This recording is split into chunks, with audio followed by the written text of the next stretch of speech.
Hey everybody, welcome back to episode 6 of the Short Free Games Talk podcast. I'm your host Chrissy. And I'm your co-host Clyde. And on this podcast we talk about short free games. So this week we have decided, we've gone rogue and decided to do something different. Yeah, so we're going to talk about a series of games that were made during a game jam. That's possibly still going on. I don't think so, though. Because they were already trying to stop, and then I read, we're done, let's make the collection or something at the bottom. Anyway. All I know is that February is infamous for having fewer days than most months, and the last time I checked, they were on February 32nd. Oh, yeah, it was, based off of a song or something. Anyway. So we are going to talk about all the games made by I Have 5 Hat, also known as Dennis Carr. In the game jam that was themed RPG Maker 2003, I think. So the theme or the page read that it was to make a game based off of a picture that was put up every day. And it was supposed to be 15 to 30 minutes. That was suggested time. Suggested time to make the game. But there's no way they spent 15 to 30 minutes on some of those games. I can't even imagine, getting the program to open 15 to 30 minutes. I Have 5 Hat said that, in that thread that, he's got 15 years of experience with that engine. So that's a lot of familiarity, you know? Yeah. And possibly a lot of built-up art assets and such. Yeah. You probably know where everything is. Yeah. So let's have some background. Okay. What is a game jam? A game jam is when developers, typically it seems that hobbyist developers do it, but I guess professionals do it too. Where there'll be a theme and typically a time limitation, and sometimes there'll be other rules. And the basic idea is that in a short quantity of time, you're given a theme, you make a game, and then you kind of share them with each other. And it's an event in that it's a lot different than if I was to make a game that mimicked someone's game from a year ago. Mm-hmm. It would have a less of a communal aspect than, 5 people saying, hey, we're going to work on this theme right now. We have this much time. And at the end of it, we're all going to play each other's games and it'll be fun. So it's sort of like a game for game developers.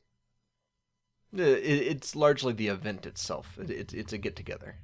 So it's more for developers than the people playing it.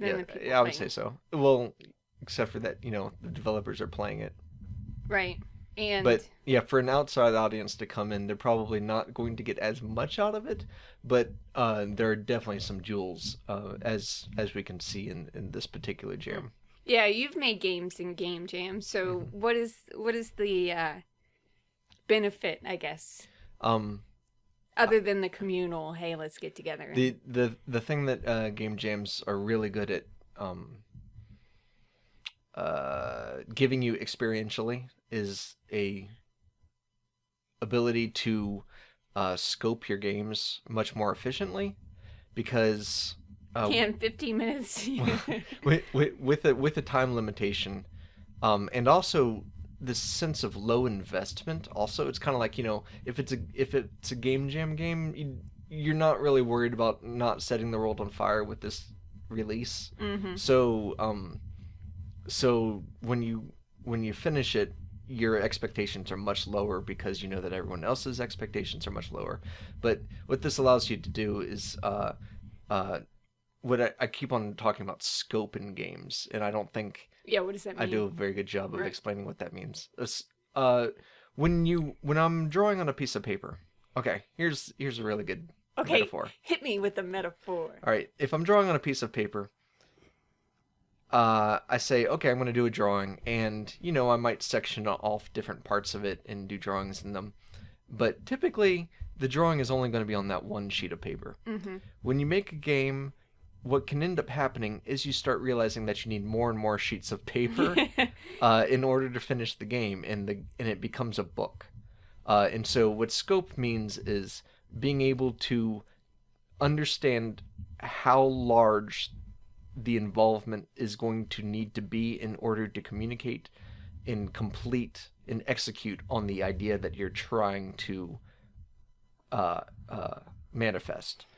So it's maybe for other people it's incredibly easy to do with game development, but for me, trying to understand the scope of the project is very difficult, and game jams allow me to develop a muscle memory that tells me how large an idea is and how much will be involved with each element I want to include, and also how to pare that down. Yeah, because you were saying when you were making Dancing Girls, at first you were going to have like a dialogue system, and you were going to have them do a dance to a specific song or something. Yeah. And then you didn't realize you would have to build something for each one of those elements. Yeah. And also notice that all 4 of the dancers look the exact same because they're all the same like prefab that I copied, duplicated. Yeah. Having an idea is much easier than having... But, you know, I had like a weird opinion about... You know me. I always have a negative opinion about things before I try them. That's not true. Well, that's not true, but it seems like it's true in these game examples. Like, based off of the games I played from your game jams, I kind of had this opinion that game jam games were unplayable. Which is odd because you liked The World Beneath so much. Well, I didn't realize... When I said your game jam, I think of, like, the crab where the head comes off. Oh, Scorpion's Attack? Yeah, or, like, the curtain game or something. That was... a miserable failure. So this is like what I associate with game jam games.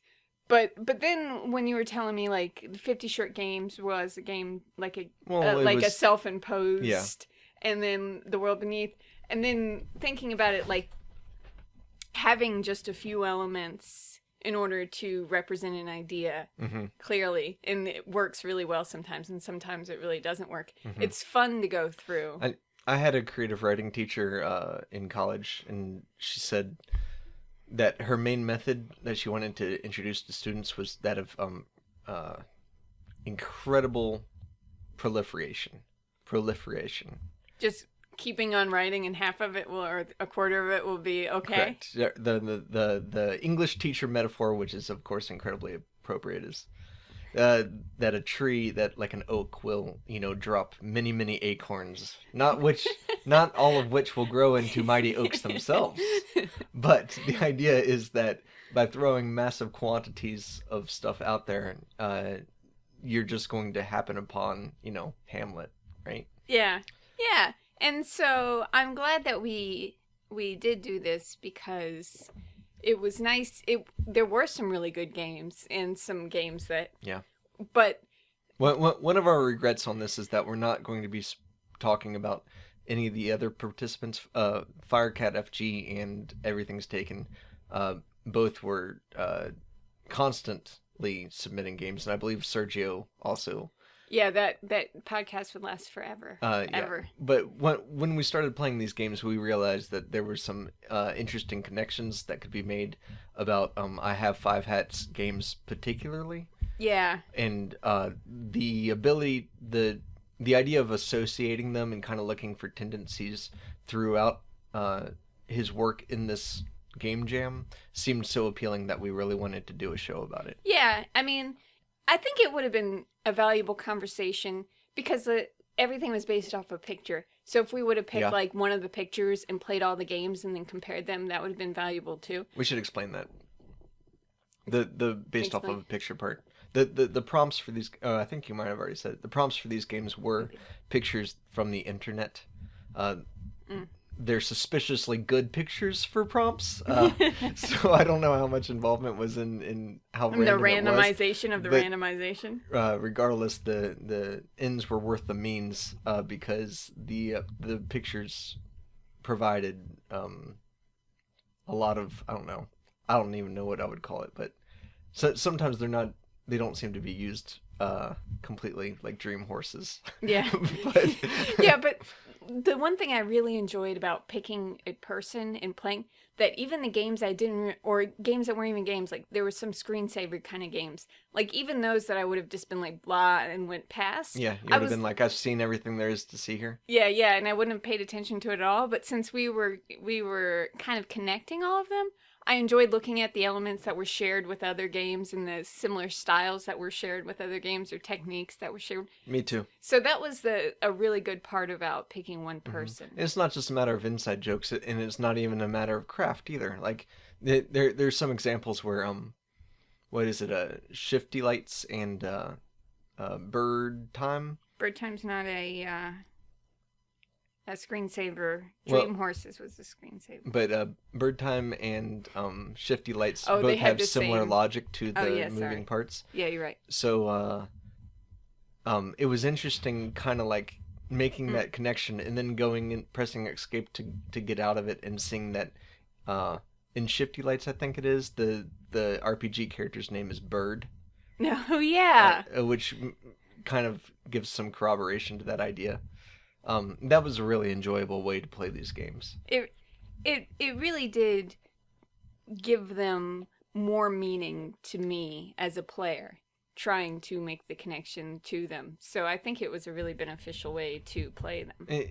They provide reference for each other, right? They provide context from which to move. And one of the reasons we really wanted to focus on one developer in this jam is because you kind of get a familiarity with the tools they use, and not tools just in like RPG Maker or in a particular sprite, but tools as in specific techniques that they will take a piece of and use in the next game, or it feels like there's a materia prima. What does that mean? like a medium that they're creating. By creating the games, they're creating this like mess of tool sets that then gets manifested in the next iteration, and that's really pleasing for me personally. Like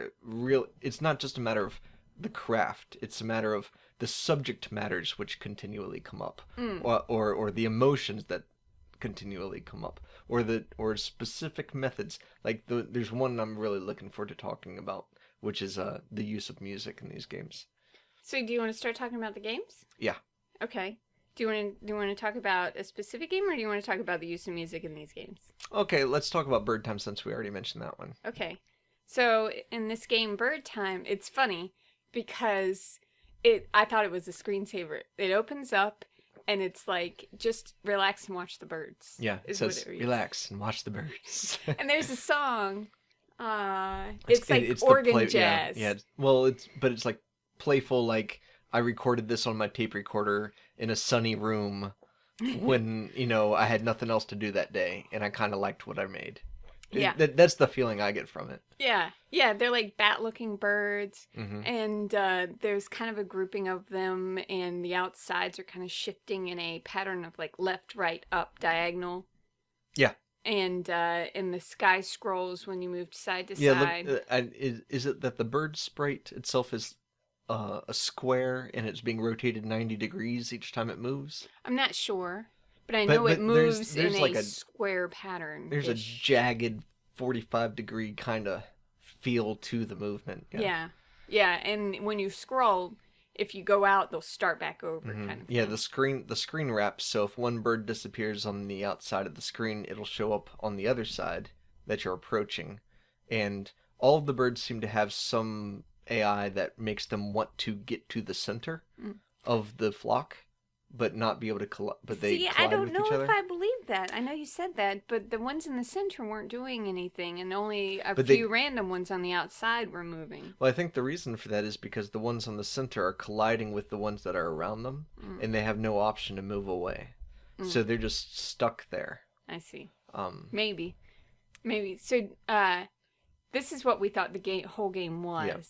Yeah. And then I went on to Glorious Trainwrecks and I tried to read everything I could about what people were saying about these games, and he was like a secret ending, and somebody was like, I saw the ground if you go horse on. And before that, I thought it was strange because the picture of this was like birds with like weird angry faces. Oh yeah. And somebody the was prompts. Yeah, someone was scared looking out a window, like the birds were trying to attack them. They were like demonic looking birds, and Yeah, they had human faces. yeah, and it was like a scary scene, but this was like and I thought maybe the only association with the birds. This was super peaceful. Yeah. And especially because of the music. And the reason I wanted to talk about this game is because of the music. And this is something that I noticed I have 5 Hat doing a lot in these games. And I don't know if it translates to other players, but it certainly was consistent with myself. The music is kind of like, you know how at the beginning of Bird Time it says relax and enjoy the birds? Mm-hmm. That's an authored context. That it's like what would you call that? Here is the way to approach this game. Okay. Almost instructional. Okay. Narratively, I feel like in all of these games, the music has that effect where when I hear the music for the game, I know how I'm supposed to appreciate it. It's like another hint on how you're supposed to play it. Yeah. And with Bird Time, the music's just playful, and it's not relaxing in a sense of it's not relaxing like you're entering a new awareness of pleasant. But it really does remind me of like the jazz part of the rhythm part of the jazz organ. Mm. You know. To me, it reminds me of sitting in a room with a couple of close friends, drinking and playing on toy instruments and recording it on the 4-track. And that's how I end up approaching this game. Because it gives you that strong nostalgia of doing that? Yes, it evokes that feeling, and I'm like, okay, this is like looking out the window when that type of thing is happening. And the birds are just kind of... Oh, yeah, and you also made the comment when we were playing about how the crows do on the line. Oh, yeah, have that same kind of movement where one moves in and the other one moves out. Yeah, in our area, if we go into the more commercial area where we live, there's flocks of blackbirds at night, or at dusk, and they'll all, do the weird bird flocking thing that's all mathematical, and they'll land on a line, and if you watch them for a while and you see them on a line, it's like one will always kind of fall off, and it's like musical chairs, where one will not have enough space, so he'll kind of like fly back up to the line and hover a bit, and then kind of push another bird off, and so then that bird is in that same position where it flies a little bit away, and then kind of hovers a little bit and pushes another one off, and it's kind of like those balls on the strings that people have on their office desks. Oh, yeah. Yeah. I got that. I got that sense of motion from the motion in this game. So maybe we shouldn't talk about once we found out how we were supposed to play it. So everything in this podcast is a spoiler. Okay. I mean, if you don't want these games spoiled and there are spoilers, then just play them, because they only take 5 minutes each. Yeah. Well, at first I thought this game was a screensaver, but then I found out I saw someone say, I moved horizontal to get to the ground, but I haven't found the ending yet. And so we went back in, and Clyde's like, there's a ground! And there was a ground with people. And yeah. We had been up in the sky the entire time. Yeah, it was a whole new game. And this is a good time to kind of introduce a tendency of the sense of humor that I have had in multiple games, which is it's like a dark humor, yeah? Yeah, there's a lot of dark humor. Yeah, these peaceful birds can pick up figures from the ground and bring them up to a height at which they drop, and then it kills them. And then you go back down and touch them. Oh, that's right. Yeah, you have to go down and eat their corpse. Yeah, and then you can kill everybody. And that's how you. And so there's this asymmetry, not asymmetry, but high contrast. Between the relaxing kind of, this is what I should expect from this game, to relax and watch the birds and listen to the music. This is vicious. This is a vicious power fantasy. I'm a flock of man-eating birds that likes to pick people off of the ground and then drop them to their death. I should have known from the picture that wasn't all that there was to it. So that was kind of an interesting evolution of that game. Mm-hmm. And there is a lot. I'll talk about a different game that has a similar theme. Sounds like a good way to approach this. Yeah, where it like acts like one thing but then turns into another. 1 minute to death. 1 minute to live. Sorry, you loved this game. This was my. If I was going to suggest a free game, like out of all the games that we've played, to anyone to ever play, I would pick this game. You love this game. I love this game. But at the beginning, you're like a little cat person. And well, yeah, like a furry at a cosplay event or something. Yeah, and you're having a conversation with Death, and the music. No, Death is having a conversation with you. And there's lounge music, and Death is like, "Hey, we haven't talked to each other." And this is what Hey, we haven't talked to each other. Yeah, this is the weird contrast. You're in a conversation with Death, and he tells you that he's fixing to kill you. Mm-hmm. But you expect Death to be like this creepy, scary thing. But Death is like, "Hey, I'm gonna tell you. I'm the cool parent. Yeah, I'm gonna tell you that you're fixing to die. If anybody knew, they would have a fit." Yeah. I'm doing you a favor, but you know. He's like super funny, and there's lounge music, and it's like, you know, not the setup of someone telling you you're gonna die. And this reminds me of that thing I was saying where the music is kind of giving you a sense of context. And this lounge music is also used in Teeth of Fury. Oh yeah. And I like thinking, okay, is there a similarity between the figure in Teeth of Fury that's speaking to you in the figure of Death?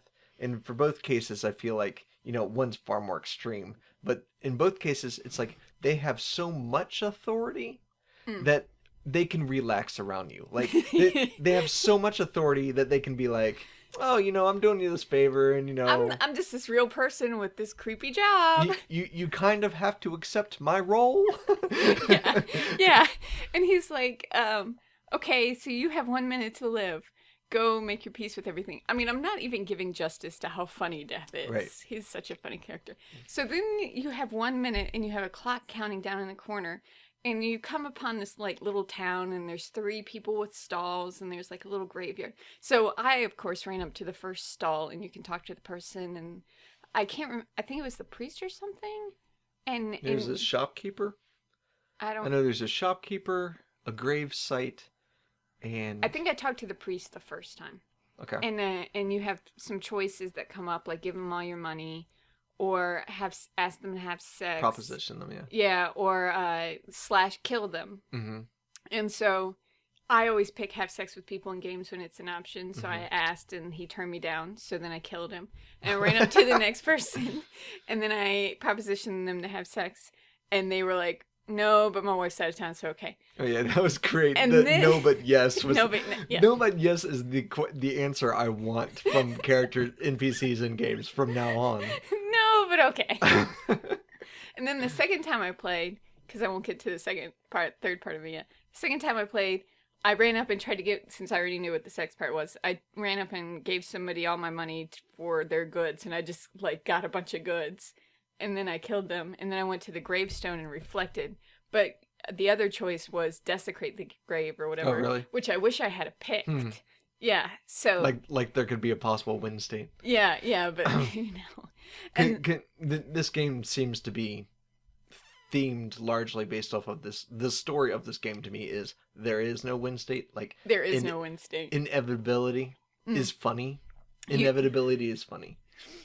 Yeah, you just have some random things you get to do that makes you feel somewhat satisfied. You're right. And it kind of makes fun of you for feeling somewhat satisfied, right? Yeah. Like feeling like you have any element of control over the fact, you know, you're just going to die in a minute. It doesn't matter what you pick. Yeah. And then like not even, I think it's like 7 seconds until the minute a train comes and runs you over, and then you're back with Death, and he's like, "Ha ha, didn't see that coming, did you? I like to add fun to how I kill people." And I was early. I'm such a space case recent. Like, he's so funny. He's really funny. Yeah, do you have anything you can say about this game? Let's see. Which one is it called again? It's called 1 Minute to Live. But I do like, I guess I'll restate what I liked about it while you're looking, is taking everything you expect the situation to be and making it ridiculous, and at the same time giving you the feeling like you're accomplishing something even though you know you're not. There are some things I wanted to point out about this game. Okay. Okay.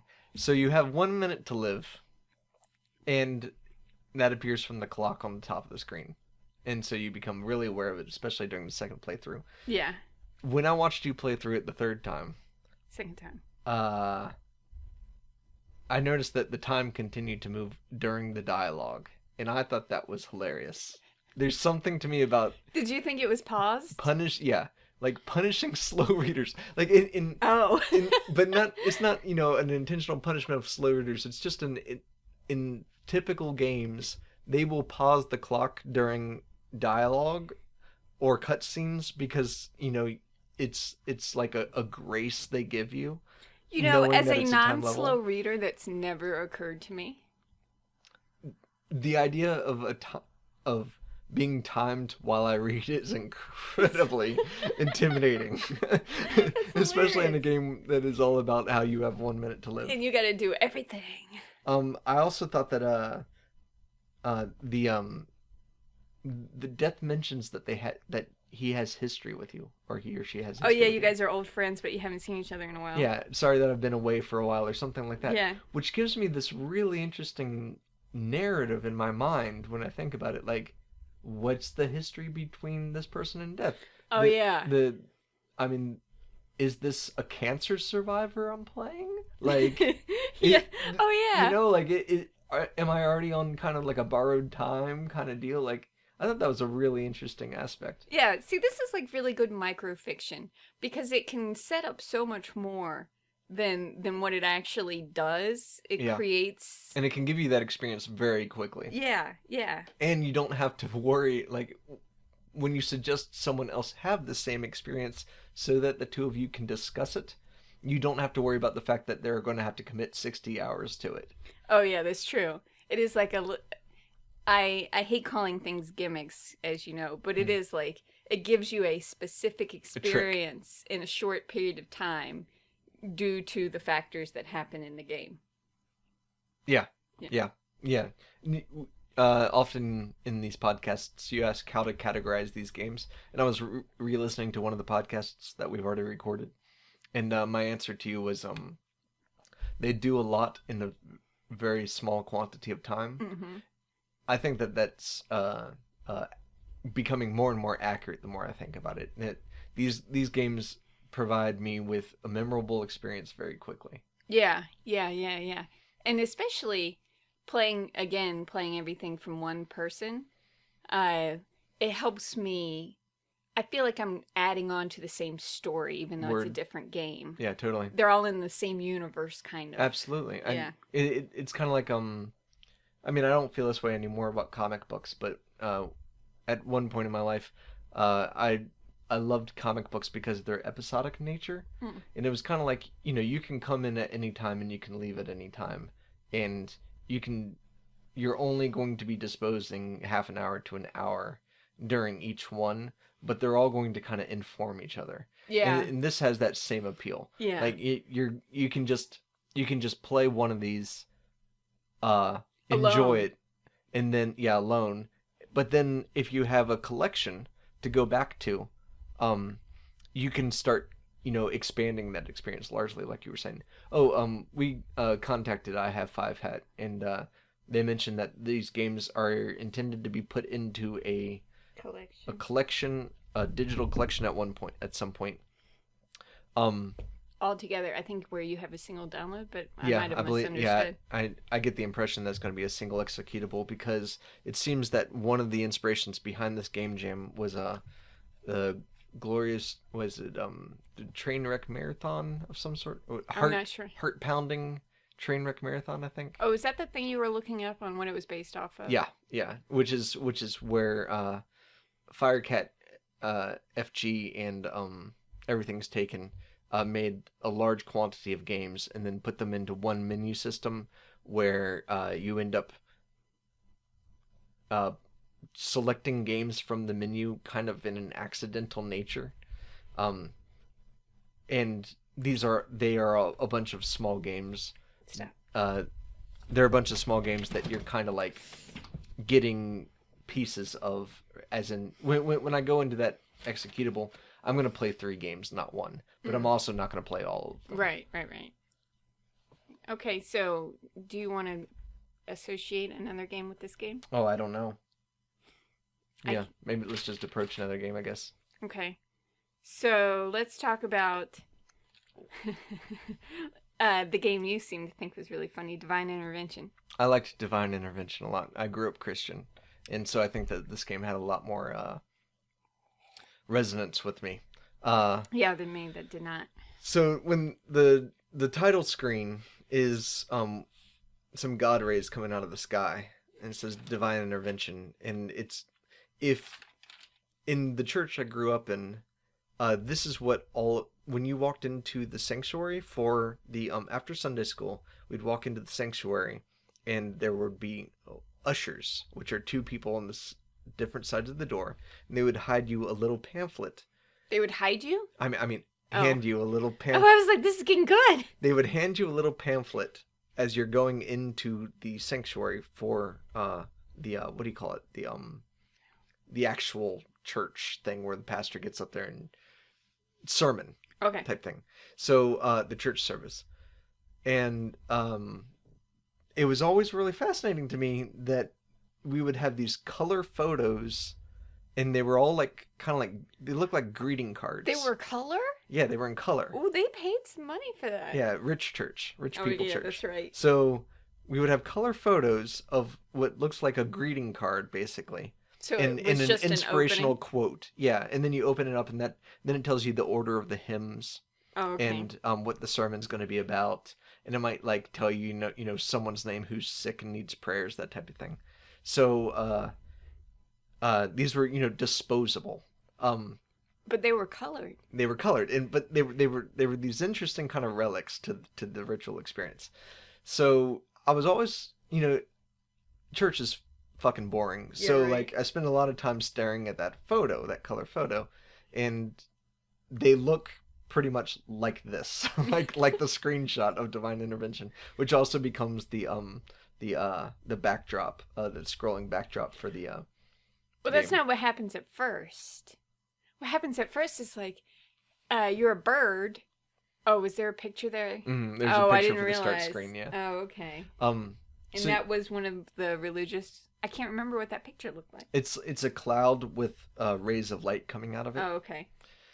Like nature photography, but for some reason, clouds with light coming out of it is big in Protestant faith as far as imagery goes. Oh, really? Yeah, like if you go into the Hallmark bookstore and look around, I'd say that you're going to probably see 40% of the book covers are going to have this photo on it. And the bird. Yeah. So the bird is the Holy Spirit. Oh, is that like a real thing? I thought they yes. were kind of making it up. Yes. I didn't know that. Chrissy did not grow up Christian, so she doesn't really know a lot of the mythology. Right. So, in Protestant Christianity, there's a Trinity. There's God is composed of Jesus, the Father, and the Holy Ghost. Okay, the Son, the Father, and the Holy Ghost.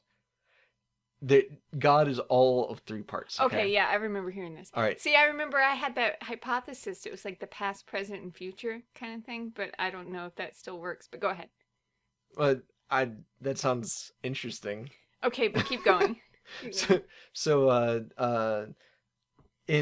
I think it's when Jesus is baptized, a dove like lands on him, and it is known as the Holy Spirit. I don't know if that's an artist rendition or if that's actually in the Bible. Right. I don't remember. But basically, the Holy Spirit is often symbolized by either a flame above the head or with a bird. I had no idea. Which is both, like, as if I was Christian, I would be offended by either of those images because they're so distracting. But I'm not. But in this game, you play as the Holy Spirit in the form of a bird from Bird Time. Oh, yeah, it's the same bird. And God says, Jesus is in trouble. And then the Holy Spirit is like, don't worry about it, God. I got this. And so the Holy Spirit descends from heaven, and it gives you like JRPG battle music. I wish you had told me while we were playing it that it was represented by a bird and like real life stuff. It would have been okay, but go ahead. So the bird, goes down to the heavens, fighting demons on the way that are trying to get in its way With lightning. With lightning, because God is Zeus, and so it gets down there, and then you approach a Renaissance era painting of Jesus on the cross, with the two people beside him that are also crucified, and the Holy Spirit basically rescues Christ. Okay, so this is another thing that you didn't get because you didn't grow up Christian. Okay, tell me. Okay, so describe the end of this game. So it kind of turns into a cutscene. The bird comes down, he shoots lightning on the left, he shoots lightning on the right. You take Jesus, then Jesus goes with you, and the bird has like a monologue of like, I saved him, and all the world went into sin, but heaven was okay. The end. Okay, so what this is about is this is something too. Yes. Is when Jesus is on the cross, he says something to the extent of, I'll get you for this. No. No, it's fine. I don't care if you're offensive. Okay, so it's a stupid religion. So Jesus says something to the extent of, Father, you have forsaken me. God, you have left me to die on this cross. The people are making me suffer. Did I do something wrong, kind of deal, right? But if he's God, wouldn't he have known what God's intention? Oh, but sorry. Well, we're not in this conversation. Well, no, but I mean, the answer to that is yes. Yes, he did. According to Christian mythology, Jesus did understand the purpose of his own death.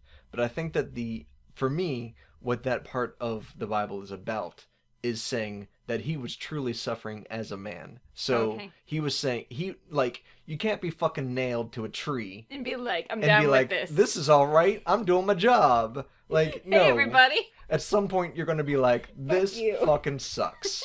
Okay? So that's what I get from that line. So this is sort of like an interpretation of what would have happened if God was like, yeah, you're right. This is bullshit. Exactly.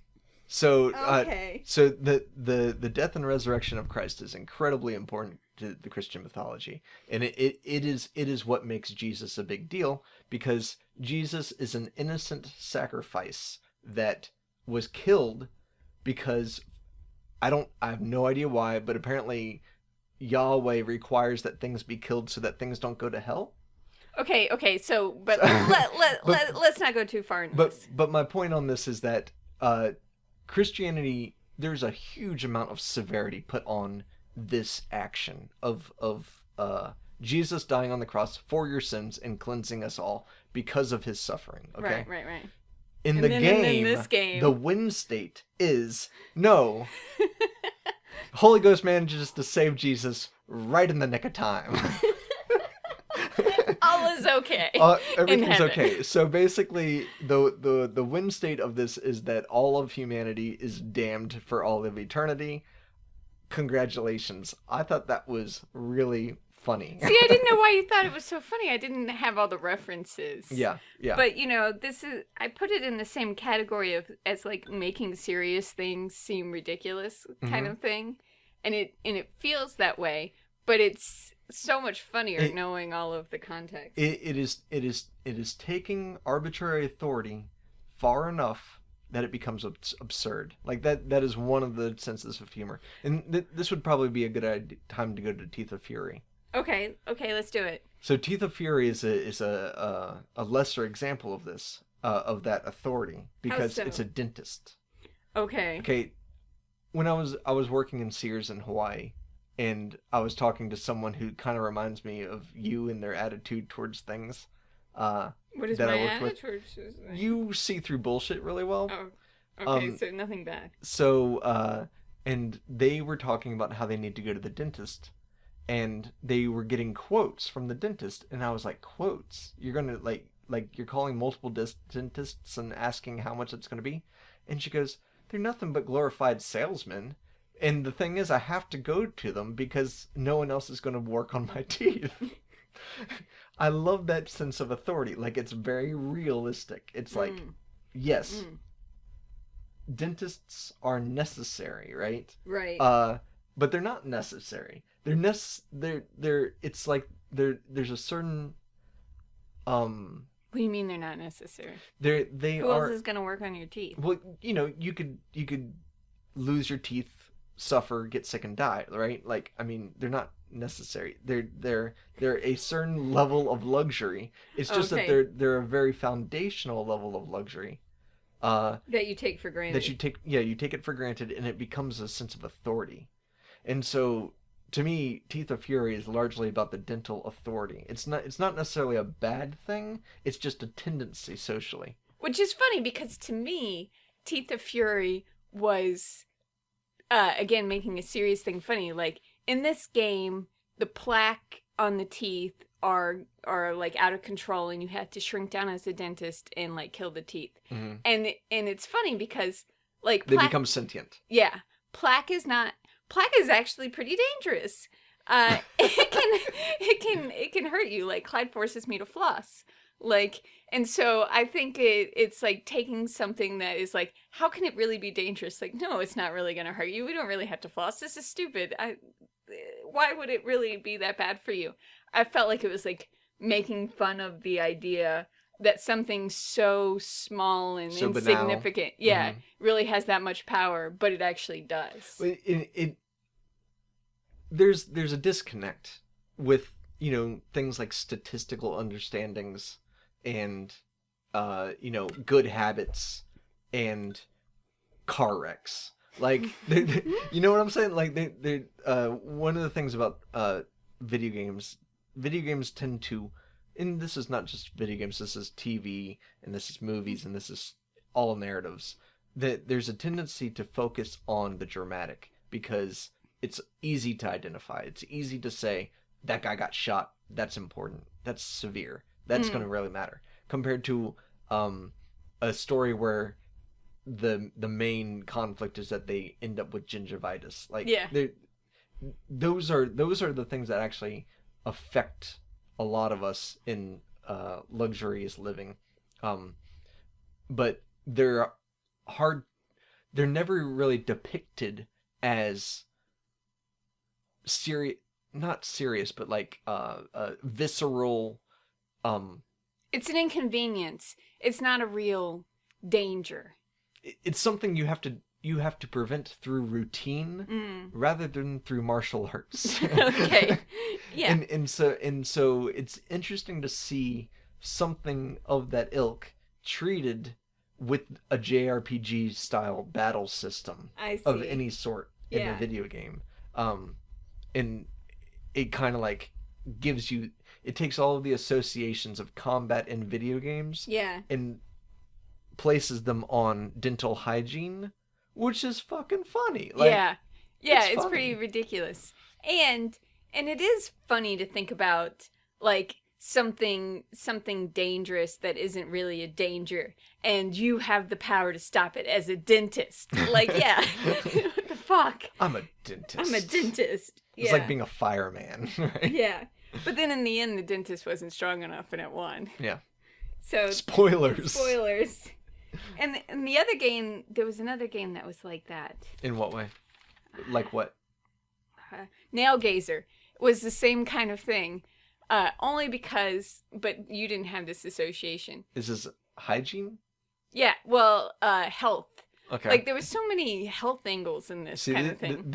Chrissy told me what this game was about, and I was like, I've never heard of none of that. Well, see, I don't know if the person who made the games knew about it either, but the picture that the games were based off of was of a close-up of a fingernail, and it said, like, look closer at this. And I can't remember if it was, like, for the reason why you should look closer at it, but it was telling you to look closer. It's going to change your life. It's going to change your life. Okay, you remember because you played it more recently. Well, it's not only that. There's another technique that I see being used in a lot of these games. Do you mind if I? No, go ahead. So earlier in the week, we were playing some visual novels that have come out that are not in this game jam. You mean kinetic novels? No, visual novels. We were playing them? Yes. What was it? I don't remember. Okay. But it seemed like we ended up playing the beginnings of a lot.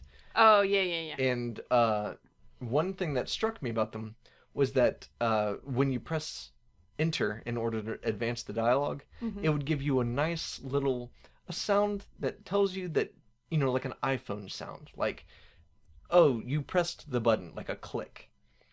And then when we started playing these games, I started noticing in 1 Minute to Live, which we've already discussed, the one with death, Mm-hmm.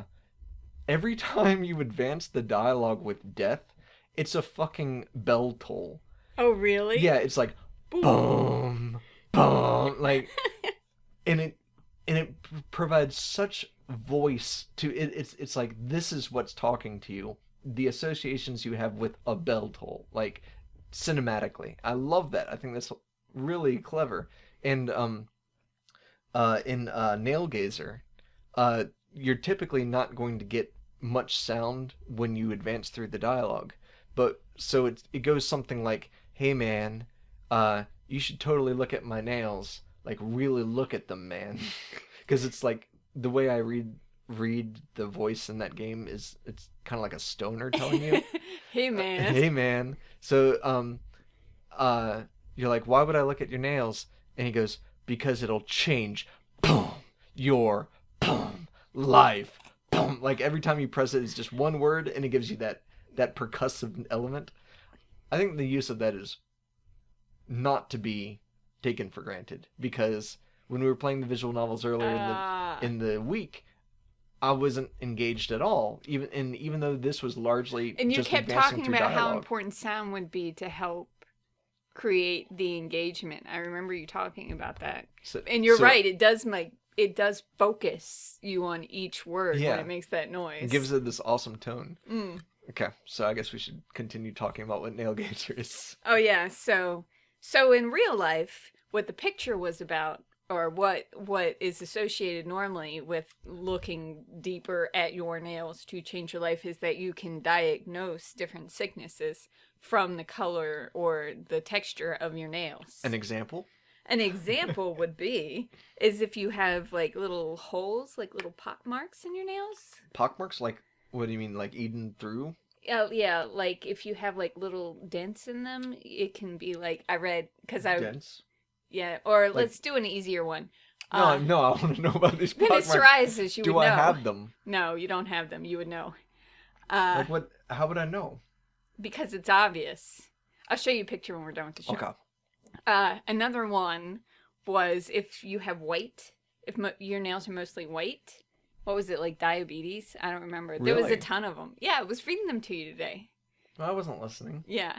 So anyway, you can go online and read all these things to make you freaked out when you look at your nails. And so that's what I think their reference was, but of course they took it literally. Like, look deeper in your nails, and then you go into a scene where you're like... You're actually zooming into the microcosm of your nails. You're zooming into the image file itself, right? Like, yeah. it becomes more and more like a lower resolution and a lower resolution as you zoom in. Yeah, and it's just like little ridiculous scenes, like...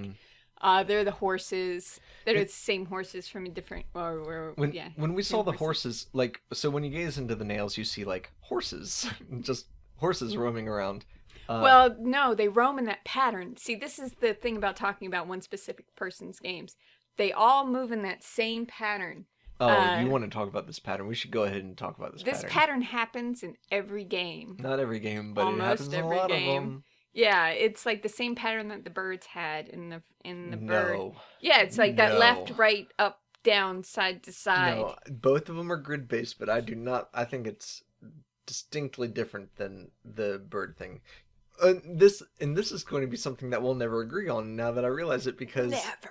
Well, the reason is because you don't think that the birds are trying to go into the center. Right. But a lot of things in this game, I guess, will either act like the birds, like in Shifty Lights, or act like the horses, like in the couch game. Let's talk about the Shifty Lights. Are we going to come back? Yes, we're going to come back, but I'm talking about this pattern specifically. Okay. In Shifty Lights, the yellow Shifty Lights is a screensaver game where there is squares of color that are moving to a MIDI tune, and it is like one Is of it those. MIDI? Yeah, yeah. Uh, and it's like one of those relaxing hypnosis kind of songs with the lights. You feel like you're going into a trance. That's interesting. That's what I wrote about it.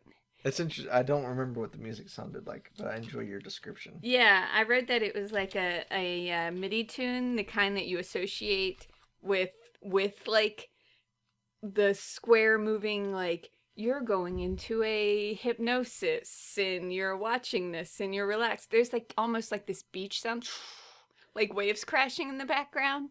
It's total like a hypnosis. I just remember state. liking the music, but I don't remember it being a MIDI. It's a MIDI. I wrote it down when we played this last time. So take my word for it. But the pattern of the yellow part of that screensaver pattern is acting like birds in bird time, where it seems to me that it's trying to kind of it acts exactly like the birds in bird time. Get into the center of each other, and only the ones on the outside can move at all in order to adjust themselves. Right. But the purples, blues, and pinks in that game that move are up in the and background, down and side to side. Yeah, they move up and down and side to side. And to me, I think it's largely because of the large resolution of those squares. I associate it with like in kindergarten when they take construction paper and you cut it into strips and then you weave them. Oh yeah, totally. That is what it's like. To me, it's like those, and then those weaves are those threads of those weaves. Those thick threads are being moved. Pulled. Yeah, pulled in different directions. And actually, if we were talking about themes, that's a huge thing that happens in all of their games. Is that there's a grid with layers of movement of different colors ish sometimes gradients. Most of these backdrops are not static. They have a lot of this general well distributed slight movement. So Nail Gazer, the horses that you approach while gazing into someone's nails. They're the same from Dream Horses. Yeah, these horses are moving in that stitching pattern, weaving pattern. Oh yeah. Yeah, they're moving like left, right, side to side in a random way. It's kind of like there's two layers of horses. And, I mean, isn't it? We're like, it's kind of like there's two grids of horses, and one will be moving in one way and the other will be moving the other way. Yeah. But not as bad as in the horse game. Yeah, you're right. You're right. Because in the horse game, it really is like they were super connected. In this one, there seems to be a lot more wandering. Yeah, it's more like the couch game where whatever that little ball was is just kind of like... Yeah. It's like little chess pieces, little horses. Chess moves.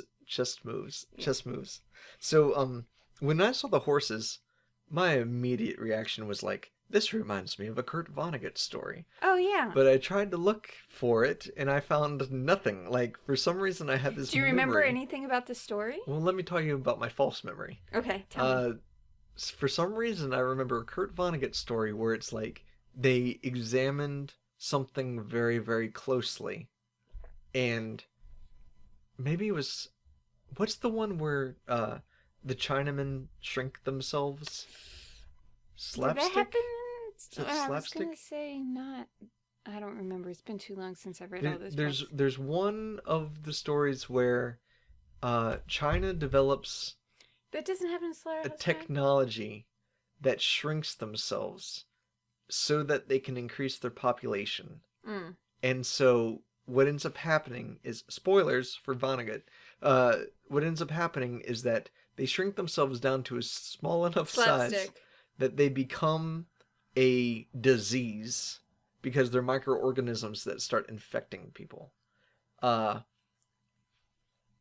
there's another Vonnegut story where an entire armada of spaceships is swallowed by a dog when trying to invade Earth because they didn't take into account the difference in scale. And I think that maybe those two memories kind of mixed into thinking that there's a Vonnegut story where examining like microorganisms on like a desk was a bunch of horses. But the horses specifically was involved? For some reason, I'd think of the horses, yeah. And Okay. in either way, I think that there's a similar sense of humor between those three stories, the horses and the two Vonnegut stories. Yeah. Yeah. So for each layer of the nail you look closer in, there's something ridiculous. So when you go into the horses, there's even like a Western theme. Oh yeah, Song music. like darn. So that one I thought was a MIDI originally. I thought it was like something that was taken from, it sounds so incredibly generic that you would assume that it was taken from something online, but I think that might be original music. Oh really? The pace of the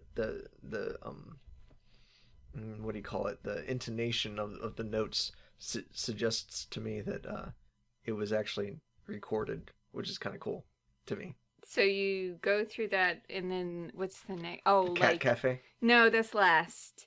It's the a little country of little men. Yeah, and it's sort of like a almost like royal sound, like do do do do do do do. There's little medieval people moving around, and the narrator's constantly reminding you that this is all happening on their fingernail. Yeah, but gosh, it's so hard to catch these things. They move so fast in order to proceed. Oh yeah, that's true.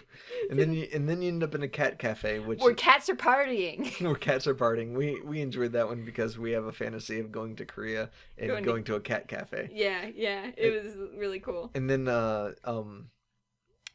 then the last layer. Yeah. You meet a bunch of U's, which it asks you if you want to jump in a hole. Clyde said no, but you can't progress. If you don't. You jump in a hole, you decide to go deeper. And this brings you into a dungeon of some sort, with many characters that look exactly like you, that say, oh no, you're here too. You listen to that evil sorcerer? We've all been trapped in this nail. Okay, so this brings up a subject that I see in these games. And it's this idea of being trapped or managing to escape through awareness. Oh yeah, because like Horse in the Plant, you get trapped at the end. It's by a sorcerer. Horse in the Plant with this one. Really? Because you get trapped by a sorcerer at the end of Horse in the Plant. In Nailgazer, I don't think you're getting trapped by a sorcerer. I know that happens narratively because a character tells you that. Yeah. But to me, what you get trapped in is detail. Like, you are examining detail more and more and more. And because it's a stoner kind of voice that gives this to you, I have an association of psychedelics giving the protagonist a need to look farther and farther into detail, and then that detail becoming some sort of trap that cannot be escaped. You can just continue to look at it forever, right, and get lost in the detail and not progress. It's a spiraling shape. That the more you examine it, the more trapped you become, like finger cuffs. What gets you trapped, though? What is being trapped like? Curiosity, but it doesn't really work entirely with the mechanics of this game because, to be honest, you don't have the option. You can't say no. Right. I'm not going to do this. But in a way, don't you also not have the option whenever you're in that state? Like you personally? What option? Of not getting sucked into the small detail? It's not so much a matter of saying yes or no. It's a matter of there being a particular paranoia. And that paranoia being, I'm becoming too invested in this thing and I will not be able to escape. I'm becoming too curious, and so I'm not going to be willing to move forward. And that paranoia, to me, is communicated in this game. I didn't understand that interpretation earlier, but now I'm really glad that I listened to you this time because that's really interesting. Can I bring up another game? I got that same impression from Cat Eyes. So should I describe what Cat Eyes is like? Yes. Cat Eyes. In Cat Eyes, you are moving around a It has that same shifting square dungeony. background but with cat eyes on top of it. Like Is it shifting? Maybe it's not shifting. It's just the eyes on top of the I squares. think on I think grids. all of the navigable area is black. No, it's cat eyes. You're navigating over cat eyes. Okay. Like different colored cat eyes. Okay, so in cat eyes, you're kind of like going through a very small dungeon-ish type of thing, Mm-hmm. and there's a couple of cats in each room, and I think even when you move to a room, you get a different song. You do. You get a different song in every room. And all of those songs are kind of really simple and playful, kind of playful in the sense of you just got an instrument and you're just kind of tapping down some notes and it's kind of fun. That's the feeling I got from it anyway. Okay. And so whenever you walk up to a cat, when you press this spacebar, I think it is. Yeah. It gives you a single message, and all of the messages are things like "We are trapped in the dream gate," or no, this is the dream gate. We are all trapped in here. I'm lost. If you gather us all up, we can leave. Yeah. It's you're in this sort of limbo that seems. The cat eyes are watching us. The cat, yeah.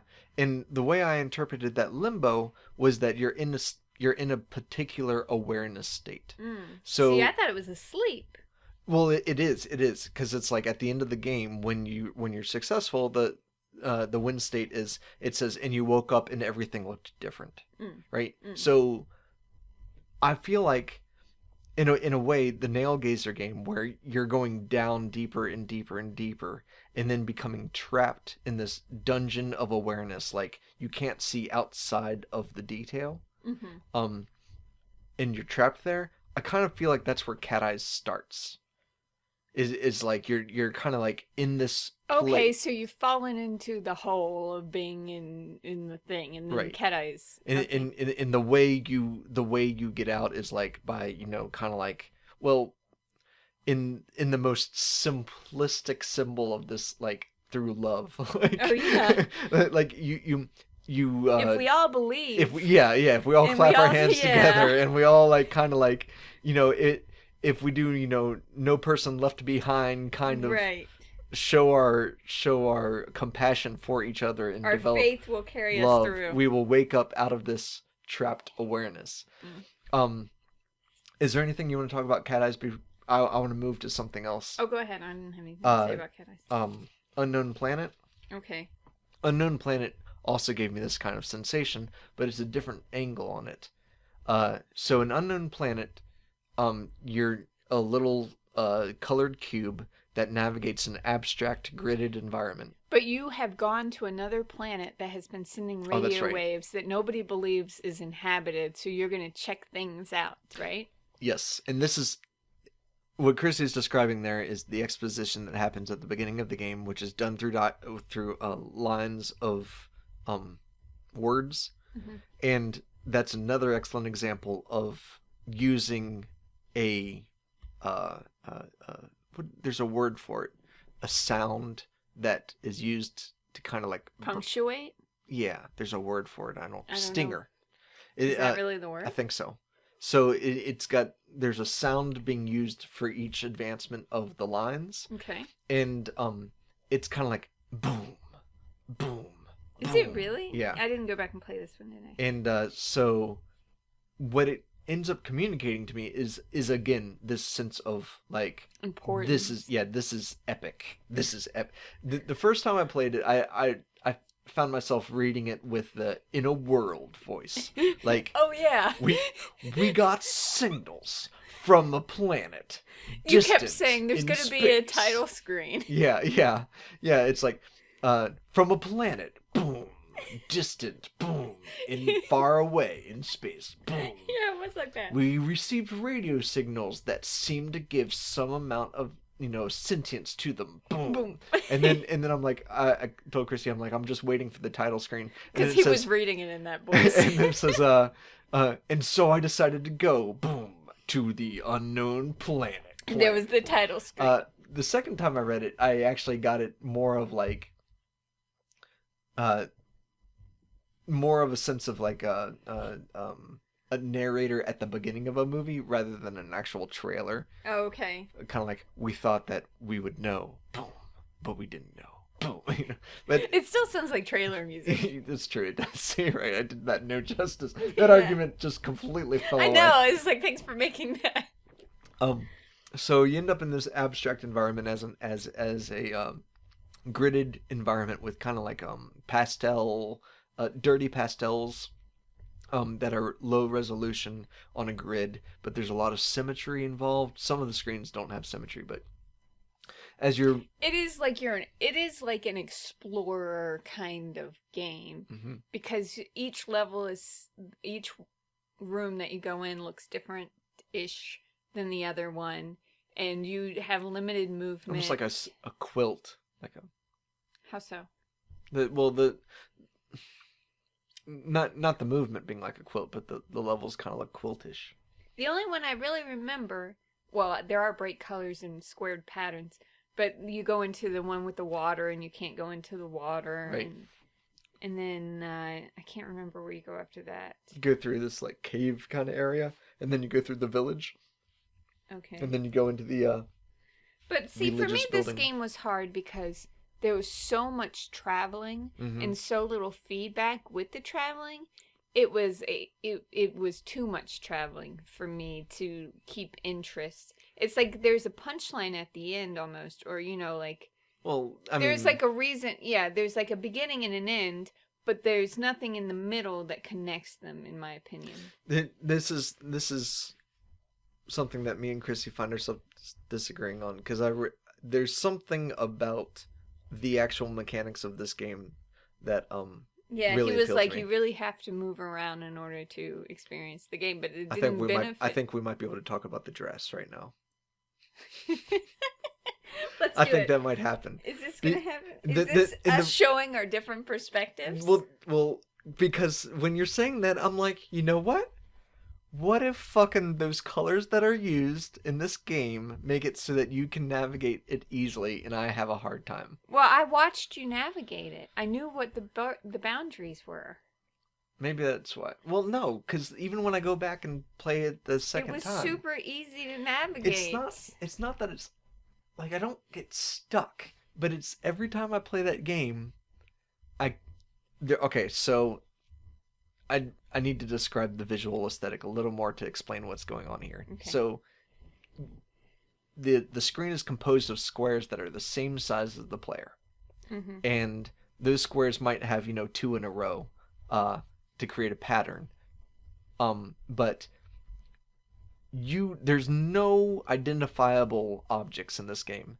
And so, well, with the exception of huts and little people. So, but as you're moving around. Wait, don't you fall into some water and build a vine or something in the water? That's not real. Yeah, but if you just looked at that without it telling you what it is, you wouldn't really know what it is. You'd know the water.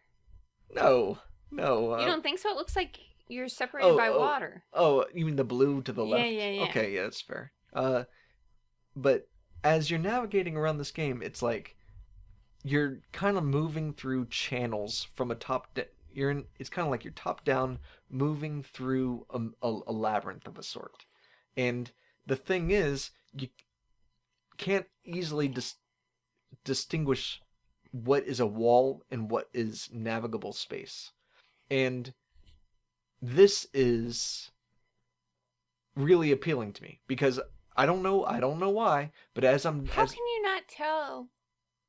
The only way I can, when I look at it, I see, my player, and I can tell that I'm moving my player, and I can see, oh, okay, I move against this wall, and that wall is not navigable. It's a barrier. And so then I look at that color throughout the entire screen, and I say, this color in the entire screen is now non-navigable. I realize this now. Which is interesting because I find myself pushing against it later.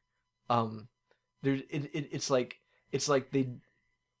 I Have 5 Hat didn't use typical designations of player space in player obstacle. Kind of like in the other games where you're walking on a path and you can tell what the plants and the rocks are as barriers. Right. Versus this is just colored patterns and you can't tell which patterns represent go and which patterns represent stop. But to me, it seems obvious which patterns are representing go and which... Really? Yeah, because you're moving along a pattern. I mean, obstacles, I could tell what the obstacles were if I ran into one, especially, but it seemed like there was a clear path. Okay, see, and this is why I say you wonder... we get to talk about the dress, okay. and it's absolutely relevant. I apologize to the world for us doing this. So on the internet, all of the cool people probably ignored this, myself included.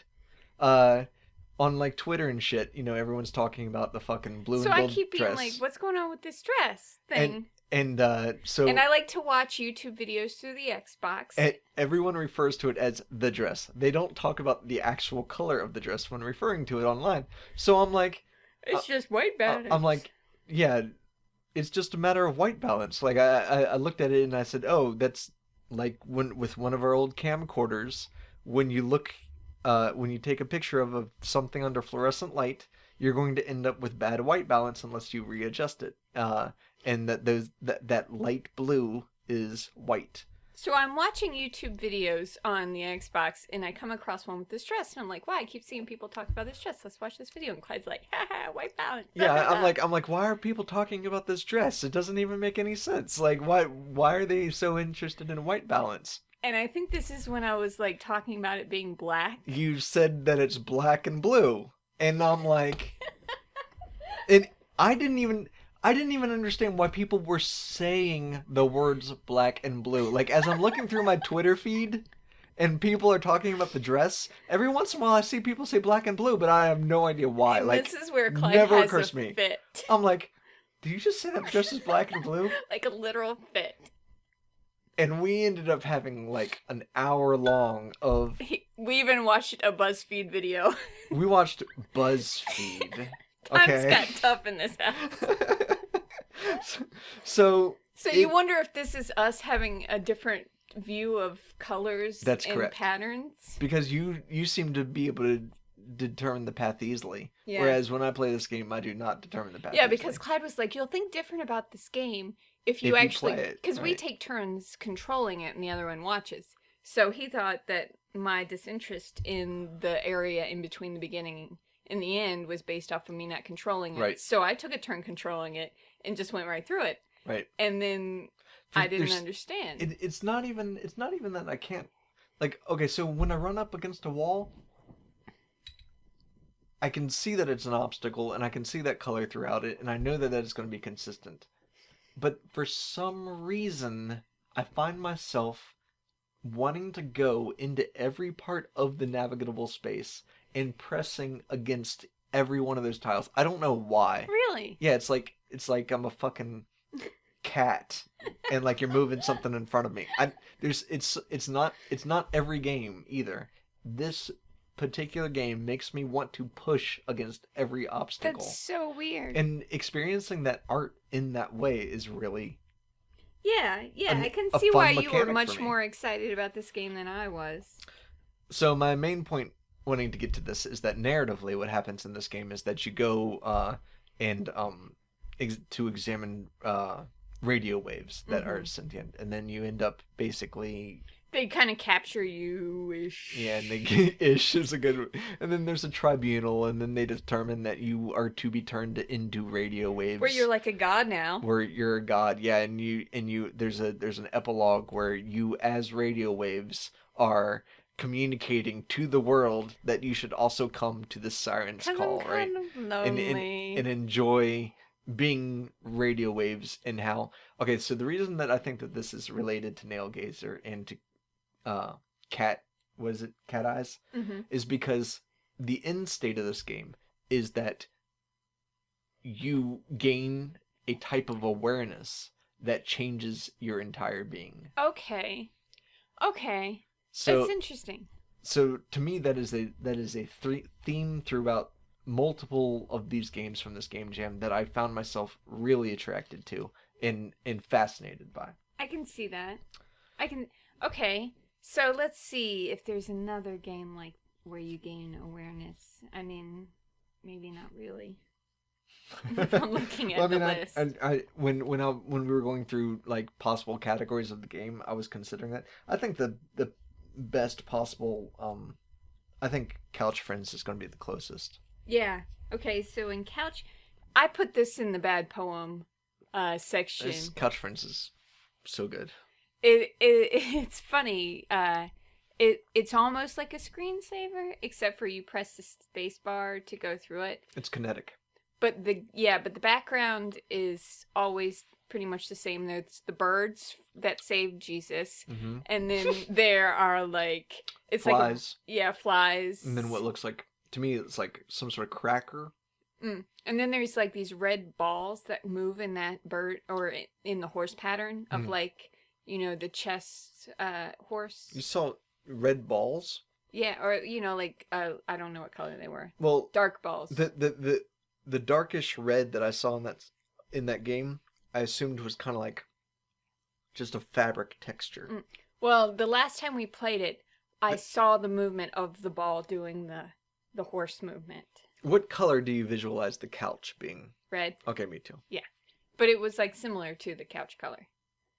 Oh, these are actually separate from it. Yeah. Oh, okay, I didn't It understand. was like the flies and everything else. Oh, okay. And then as you it kind of scrolls down and you hit the space bar to get a poem about how you're sinking into the couch. And it's sort of like, one of those universals like, oh God, I've been laying here all day. I'm like, become the couch. I'm so lazy. Yeah. Kind of experience. I think it's important to point out the music. The music is it's a descending scale.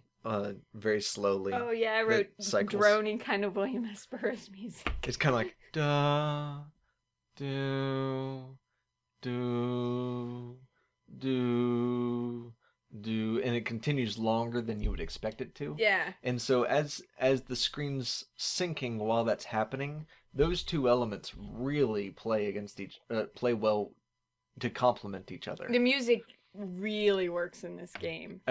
You feel like you are sinking like the music really creates that sensation. There's no panic to it. It's more like, I'm so lazy. Yeah, you just ate some Lotus. Like you're ready to stay for a while. Yeah. Yeah, like butter melting into bread. I'm disappearing. Okay, so the reason that I think that this is a close relation to the state being a change of awareness, the narrative ending with a change of awareness, is because the last line before the poem starts repeating, and it is important that the poem starts repeating. Yeah, because you're doing it forever. This is an infinite. Yeah. The infinite is represented. But the last line before it starts repeating is, I need nothing. I have become the couch. I'm paraphrasing, to be honest. I'm not sure if that's the actual line, but it's like that. It's like that. And so this is ego loss. I mean, to me, when I read that line, I'm like, this is ego loss. This is the state of losing your reference points of being a single entity and becoming unified with everything. That's interesting. And it's okay. So that's the same as on the planet. Whenever you become light or correct. Whatever radio becoming waves. radio waves, but becoming radio waves is kind of glamorous. Yeah, becoming the couch is kind of dirty. Yeah, becoming the couch is basically being one with the filth. Yeah. But at the same time, I've accepted that I'm gross. But being one with the filth is a higher awareness, like from my perspective anyway. Just let go and accept what's happening. Correct. Yes. I don't need to floss anymore. Like I'm here. I'm just gonna lay here all day. I'm just part of nature. Yeah. I only have 1 minute to live. When you just think of 1 minute as being anything, like. To me, all of these games, not all of them, but the majority of these games have a certain sensibility of, like, acceptance of existence. Oh, yeah, or of your circumstance. Yeah, they're existential, coming from nihilism. Yeah. Oh, yeah, I guess Yeah. Can we talk about the nihilistic game in the bunch? Yeah, is that the Dark Game by A Twisted Soul? You know it is. Oh my gosh. So I know we haven't been talking a lot about what these games are based off of, but this one is based off of a really bad. Oh, I'm sorry. I shouldn't say bad. This is based off of a poem that was found online that reminds me of, like, I don't know how long it's been since anybody's read highlights, but I really enjoy reading highlights. It reminds me of highlights. It reminds me of a highlights poem. How long has it been since you've read highlights? Not long. I mean, no, dude. the couch poem is really like a highlights poem. Okay, that's fair. But this one is like, today was like any other day, but it smelled worse and it felt worse. I'm sorry, no. Parents would not let a child send that poem to highlights. They would seek help. Yeah, but see, it's highlight-esque. It's like every sentence is like an idea. I mean, it's so basic. Like, today was the kind of day where it rained more. Today, everything smelled funny. I mean, it was like the way the lines came out, it was like almost childish. Or honest. Yeah, exactly. But in like a goth kind of like... Totally. Well, there's a nihilism to that poem, for sure. So in this game... it's so funny that I didn't realize this until the second playthrough. In the poem is the prompt for this game. Yeah, the poem is the prompt for this game. That the music starts and it's like this backwards guitar, and then he's like saying that poem, but it's sort of like echoey. Isn't the music like... What's the music like? I don't remember. It's really intense, isn't it? I wrote music is guitar backwards. Yeah, it was reading the poem. Super loud and shit, I think. Yeah, and it's like those shifting squares, and there's all these things in it, like ghosts and skeletons and like these red things, and if you go up to one and press the space bar, they'll say God is dead. Oh, that's the priest. If you talk to the priest, he says God is dead. Oh, all kinds of people say God is dead. I don't think so. I think so. Oh, I could be wrong, but I think some of the red things say it. Okay. And they change the screen to all red, and then like a different poem shows up in sections in the background. That's like one of these depressed poems. Chrissy noticed that the audio of it is like slowed down reading of the poem. Of the original of the prompt. That. Oh, I'm sorry. Yeah, that's okay. But it's funny because it's like everything dark you can think of, like it's that poem and the backwards music and the God is dead. It's a very specific darkness. It's that German nihilistic darkness. Yeah, and like, skeletons and stuff. What's that? I didn't even know there was. There's a movie where it's like. Oh. Well, you gotta give me some details. There's a movie where it's like, I am the darkness. Like, where like he goes to like a coffee shop or something and like has a guy read it, and it's like. Did I watch it? It's got, I don't know, but it's a German accent reading a poem very similar to the prompt. I did not watch this. Okay. But I guess my point is that there's a stereotype of like German nihilism. Oh yeah. And like, my soul is as dark as the darkest darkness. As this coffee. As this coffee.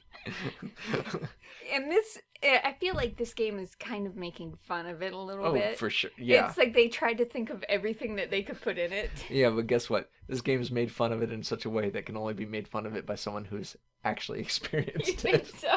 I do. And at the end, it's like you come up to like a demon who's like, everything you ever do doesn't matter because you're gonna die anyway.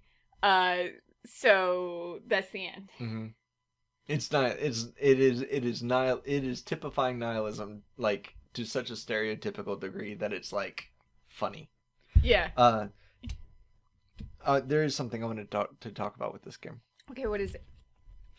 The inclusion of this is what I wrote down in my notebook. The inclusion of the source material in direct references versus the tone of the art chosen assets and mechanic was very interesting to me in this game. So, you have the poem of the prompt being read audibly. Mm-hmm. Then you have this music, which is like I don't grating. Remember. Yeah, grating, kind of like slow metal, I guess. Yeah, they were. This person who made these games was really into backwards music too. Then you have RPG Maker assets, skeletons, a devil type of villain creature. Oh yeah, like a these priest. red, like ghost-looking things. They're like gumdrop shaped, like ghost representations. Some sort of like ghoul or zombie type of thing. And you're like a skeleton too, right? No, no. You are the blackest of blackness. You are darkness itself. Oh yeah? Yeah, you are a little creature that is comprised of no light. See, I couldn't even find me the first playthrough. So what I'm fascinated by with is, so you have assets that I have 5-Hat actually made for the game. Mm-hmm. And then you have assets that I have 5-Hat seems to have searched out to put into the game. Mm-hmm. Searched out being like looking through a pool of available defaults. Mm-hmm. The way those two mix in this one is really interesting to me because it's done successfully, but I don't. It's kind of like the theme is well known enough through our artistic consciousness and culture that he can take a bunch of things, or he can find what he needs from what I assume are the default assets, add like dark backgrounds that are kind of creepy, spooky, and then actually read the poem in a slow playback, and it successfully communicates the stereotype to me. And do you feel like if one of those elements were missing, it wouldn't successfully communicate the stereotype? No, I don't think that all of them are essential, but the fact that so the RPG Maker default assets, or what I assume are them, are kind of cartoonish, right? And you look at them and you say, okay, this is totally some sprite that would be used in a JRPG. Okay. That would typically take me out of the experience. Oh, I see. But the way that they combine them, even though it was like these goofy, I would call them almost like clip arty versions of this. It works in the game. In like Unknown Planet has none of that. Right. Well, no, it kind of does. You have like the weird vine in the water, and I don't think any of those items are realistic. Oh yeah, nothing's realistic. Yeah. I thought you were saying these weren't realistic either. These were also like cartoon versions of scary things. But that still communicates the scary thing. Not real. Realism is the wrong word. Representational is what I meant. I don't see the art in Unknown Planet being representational. Okay. Can I ask you the halftime question? Oh yeah. Okay. So you want to take a break right now, huh? Well, I mean, yes. I want to change our I just fucking crashed. So. Oh, should we stop? No, unless you want to. No, I'm happy. I want to go into the halftime question because I need to get my level of excitement back up. Okay, so I don't know if you listened to the last episode, but we decided we were going to start asking each other questions. This is a really long episode also, but we were going to ask each other questions during the middle. So, you want to ask your question or you want me to ask mine? Which would you prefer? I went dealer's choice. All right, I want you to ask yours. Ouch. Okay. Oh, so here's my background. Like a month ago, someone asked me what games I was playing, and I only play these games with you right now. These are the only games I'm playing. So I tried to explain this to a person. You're not playing anything else? No. All of my time is spent categorizing Kaisu for the world. I'm busy.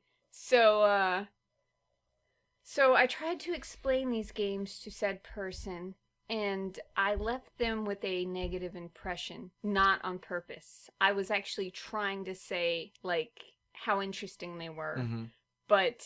What was their reaction? But their reaction was, oh, so they're not games, they're apps. What does that even mean?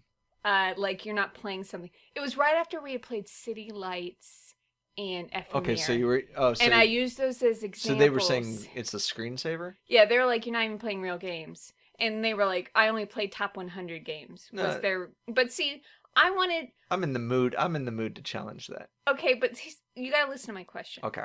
I had a very difficult time because I haven't figured out how to categorize what this genre is enough to explain it to another person. So I want to hear what you would say if someone asked you to explain these. What are you playing? Am I comfortable with this person? Yes. Okay.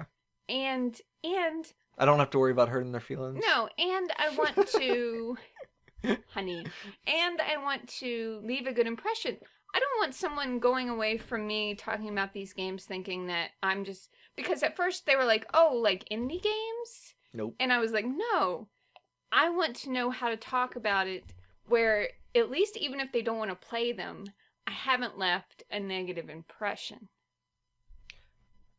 So how would you talk... Because your whole goal of all of this, even in this podcast, is to expose people to these games so that more people will play them. Well, yeah. So you must have thought about like how to talk about them to people.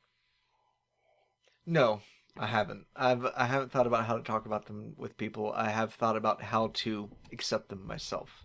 Well, see, that was the easy part. It's just exposure. No. For me, it was exposure. You're being exposed to high quality stuff. Are you kidding? We go through those...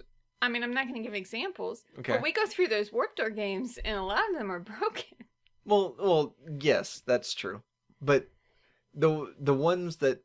we go through those Warped Door games, and we find ones that we genuinely like. Like, I mean, it's not like we're trying to like them. Right. It's just we're trying to expose ourselves to enough of them that we will find ones that we like. Right, it's exposure. So I mean...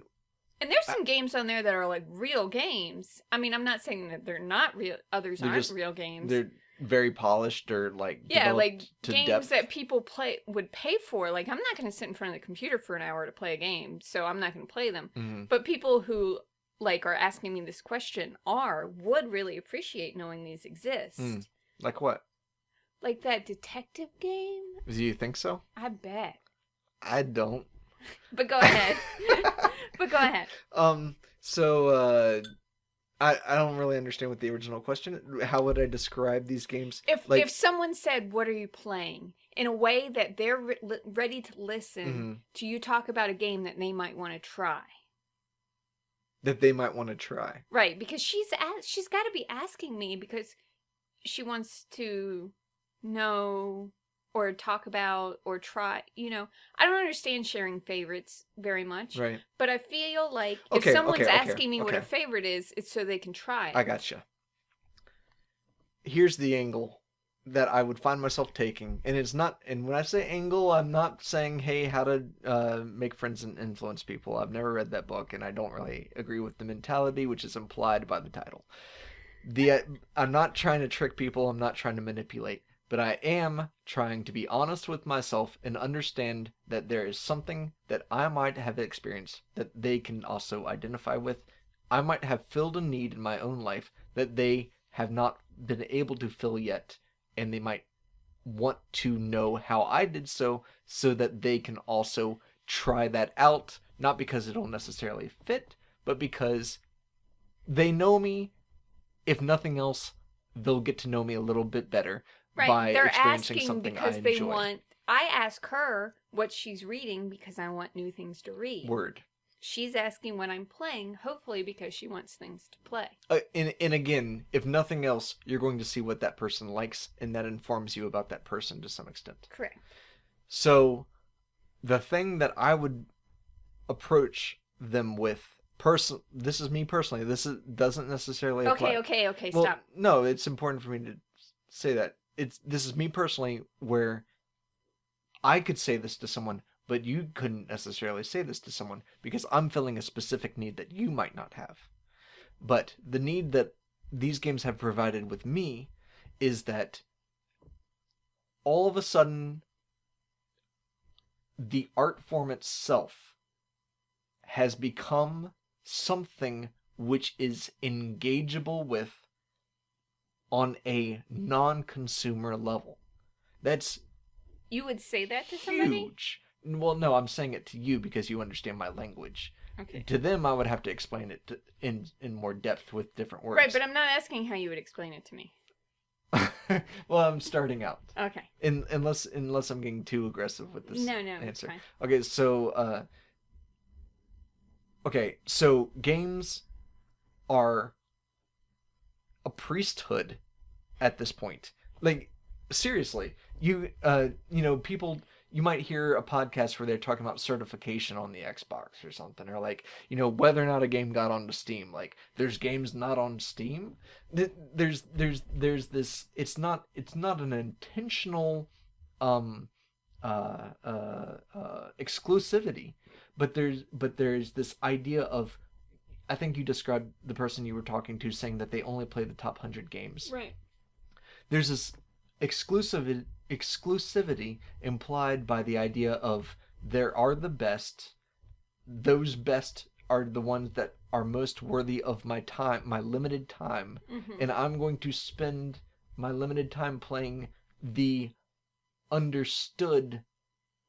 They're top popular 10. for a reason. They must be good, or they wouldn't be popular. And they're the ones that I can talk to other people with, which is something I completely identify with, and that's one of the big reasons I want this podcast to exist. That's one of the reasons I'm really excited that Warped Door exists. That's why I'm really excited about being friends with developers on Twitter, because we're able to talk about the same games that are not promoted material. Like that's To be able to have somebody to talk to the games about is important. Yeah, that's a really, like, that's part of it that I really respect. What I don't respect is the idea that in straight up, I don't respect the idea that the games that should be talked about should be are required to basically be made by wage slaves. Okay, you're not answering my question. You're talking about things that you want to. Yeah. Yeah. Here's what it comes down to from my perspective. If you show me 100 of anything, I'm gonna pick out 5 that I really like. If you show me 100 games that are $60 titles, I'm gonna find 5 that I really like, and I'm gonna find 95 that I don't.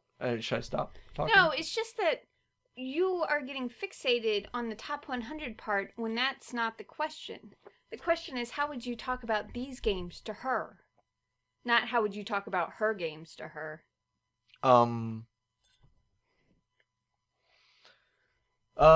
Because you obviously have a negative opinion about that. Well, okay. I mean, I played Titanfall. Like, I don't have a negative opinion about those games as a whole. I have a negative opinion about the attitude that there's nothing else out there if I just experience the commercial games. Well, yeah, that's why I wanted to have a good answer for her, because she doesn't know how to look outside of what she knows. So what she's not getting by not playing these games is, well... Yeah, so how do I bring it up?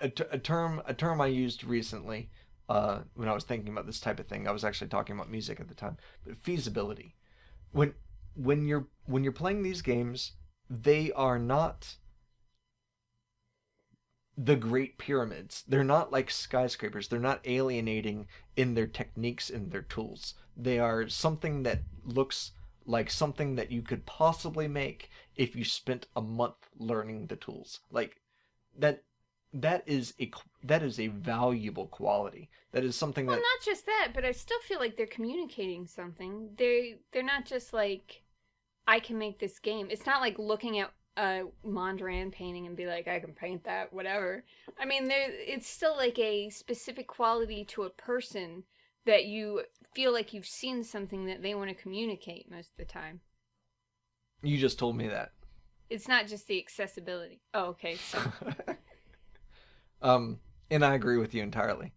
There are specific advantages to non-commercial games and hobbyist games, and those advantages are largely kind of like what we were talking about with game jams originally at the very beginning.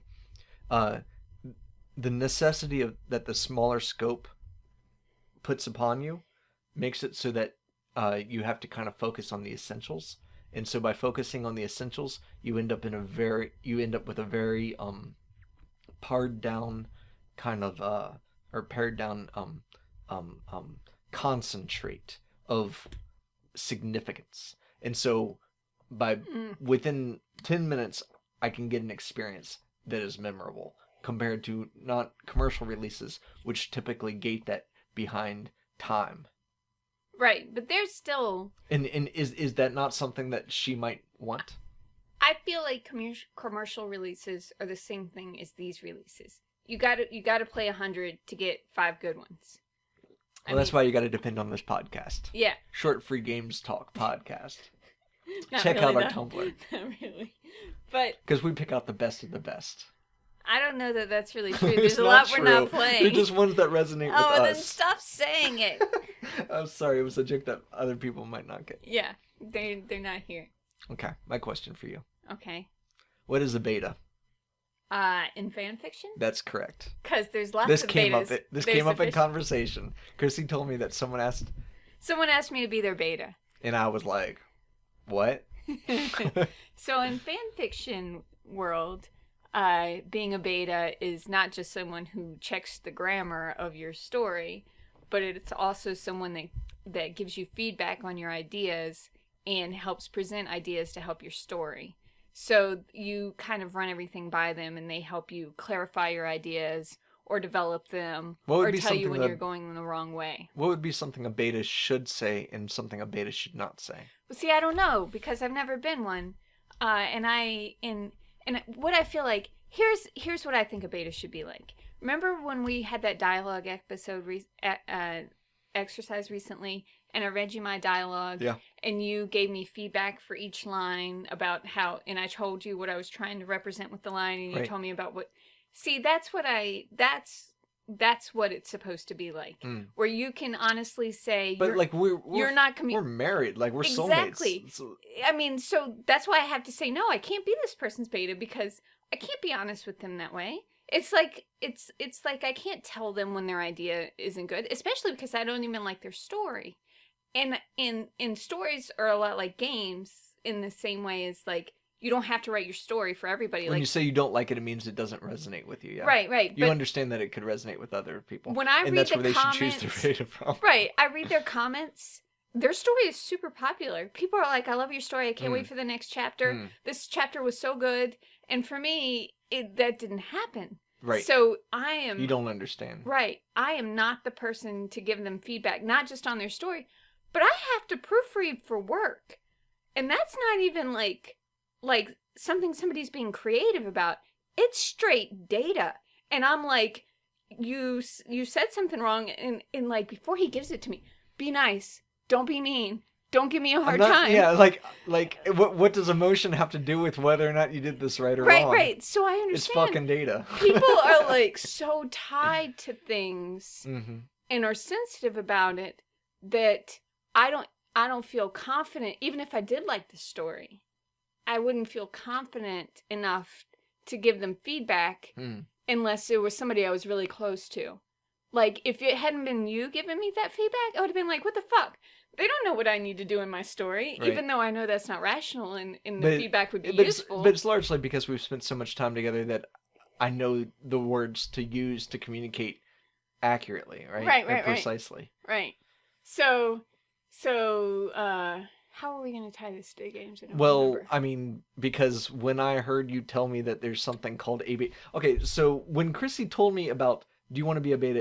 It didn't sound like, hey, I'm throwing this out there for other people to check out. Like, that is not what this sounded like. What it sounded like was, I need, like, to title someone the beta. And that beta, it, like a vice president. You know, like, there's someone that has a specific identity as the other person that reads this before I publish it. Oh, okay. Like a proofreader. Proofreader sounds like a job. This is more like an identity. Somebody looked over this before I turned it in. I'm not in the fanfic world, right? I don't know what it is. But when you were telling me about it, this is what I was thinking it was. Right. So my immediate thought was like, could hobbyist games use this? could this be something in hobbyist games? Because I've never heard anyone talk about it in hobbyist games. I mean, with the exception of with Burn Band and Hern Hand, they talked about in the README they talked about Jake Clover and Tom Van Bogendart. I'm sorry if I mispronounced the name. Talk about how they were playing each other's games while in development and allowing them to influence each other, which is a little bit different than the beta. Because in this case, both people are working on something and getting criticism from each other. But that might be an interesting model too. Like, what do you think about the idea of fanfic authors asking other fanfic authors to look over their story, but with the understanding that the story they're looking over might influence them, and they kind of like this, if you steal from me, I will appreciate it kind of mentality? Is that something that would happen in the fanfic world? Yeah, but I feel like it does happen because so many things are repeated in every story. It's like they get the idea of what is supposed to happen in romance scenes from things that have already happened. Like some scenes are exactly the same in every story. Is that there an what you mean? expectation of credit? What is the personal emotion in the creation of a trope in fanfic? I don't think I know what that means. Can you think of a specific example in the fanfics that you read where it was like you saw something for the first time and then you saw someone else use it and you know that there's no... Oh, I have no idea where the beginning is. What do you mean? Like, I see something in fan fiction, and then I see somebody else use it 1,000 times, but I don't know where the beginning is. Right. So, okay. Yeah. Well, I mean, what... If... But I think it would be nice in games, if people were capable of it, but it's hard not to be sensitive about your creative work. I'm fascinated with this idea. Could you imagine someone playing your game and giving you feedback on which direction you should go? Because I try that all the time, and you don't listen to me, right. Even though I'm obviously right. Yeah. Yeah. And so the suggestion seems to be that games are such a heavy investment. Right. Like telling someone to use a different word in this sentence is a lot different than saying that this mechanic doesn't work. Yeah. Yeah, like, especially like in the zine game. Man, I tried so hard. And that was an interesting experience. Yeah, and it's like I'm not making the game. You know, you're making the game, so ultimately... Well, again, this becomes a question of scope. Like, if you can understand how much is involved in changing something, right, then I would be much more able to take that criticism. So that's probably why game developers should be beta game developers, because they have an idea. They understand how much is actually required in order to change it. Yeah. Yeah. So can we finish? Yeah, let's go for it. Do you have the energy? Yeah. Oh, I'm here. I'm ready. I want to talk about Fist Puncher next. Okay. The reason I want to talk about it is because it's the first game we played. We were going through Warped Door, minding our own business, looking for games to talk about for the podcast and play and all that stuff. And we came across Fist Puncher and we played it. And it's a game where you have a fist and you're punching a head. There are two visual elements on the screen: a head and a fist. And it's like punch the head. The music is like, I think it's metal again, kind of like amateurish metal saying, "Punch the head." Punch the head, and then the skin comes off and turns into red squares that move in that same kind of way. The weaving. Yeah, and then you get to punch the brain, and so you go in and it's like punch the head brain, punch the head brain. Right, and which is humorous because it's, instead of changing the actual content of the song, it's gluing something on top of it. Yeah, and then it's like, oh, looks like you were punching your own brain, and now you're dead. Violence is never the answer. The end. You know, like, here's my short malt. But actually, the reason this game was so funny to me is because it was the first one we played. I didn't know anything about RPG Maker, and we hadn't played any other games. So when you load it, it says new game, save game. Yeah. Or new game, load game, end game, or something like that. There's a residual of using this engine, which is that every game starts with a screen that says new game, load game, save game. So I'm distracted the whole game the first time we're playing it, trying to figure out, like, where would you save this game at? Like, do you get tired of punching the head? Do you want to, like, come back and punch the brain later? Like, I don't understand where you would save it. I'm spending the whole game trying to figure out, like, why would you save it and where would you save it at? That goes back to the idea of the context influencing the play experience. Yeah. And so, and then Clyde's like, press load and see what happens. The next time we tried to load it up and nothing happens. So then he told me about. But in the picture for this, this is one of the best, I feel like, picture representations of the game. It's like a face falling apart and then turning into circles and moving apart or something like that with like an X through it. I really like the representation of the picture. Oh, of the prompt itself. Yeah.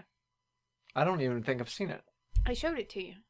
I'll show it to you while you talk about I'll pull it up while you talk about the game.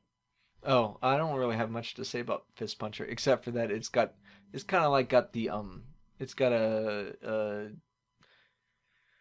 I do like that it's got multiple acts, because you think of it as being this kind of simplistic mechanic that can only end by, getting to a particular level of destruction, and then it throws a additional detail to you, which is not absurd at all. It's actually like basically turns violence into hyper-violence.